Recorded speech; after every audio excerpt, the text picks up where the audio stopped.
Man, oh man, what a situation this is.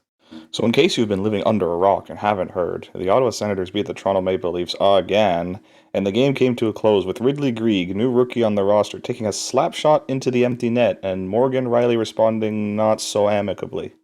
I was actually at this game, so I saw it happen live, and when it happened at first, I burst out laughing, maybe in hysteria over another Leafs loss, or from the comedy of the entire situation, but of course I have to comment on it. I am on both sides of the argument, as in, if I am Ridley Greig and I want to make a name for myself, this is how I do it.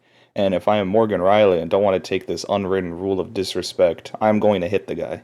Going for the head, however, is a really terrible move from Riley and definitely a step too far. Although there is room for argument that he was going for the shoulder and his stick kind of rode up and hit Greig in the head, though I personally think it was an intentional hit to the head.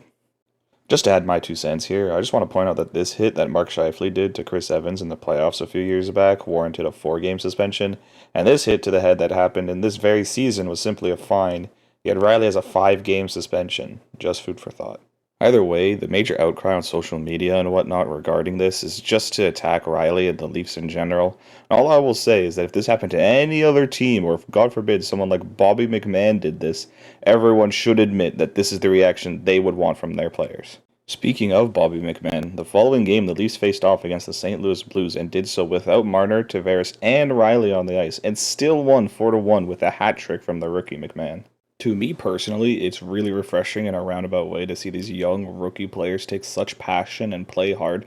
It also goes to show that the Leafs' top lines are really not generating enough, and maybe these multi-year, multi-million-dollar contracts are not such a good idea for the franchise. Overall, pretty loaded and fun week for the Leafs. Next game is happening today against the Philadelphia Flyers, so hopefully that all goes well.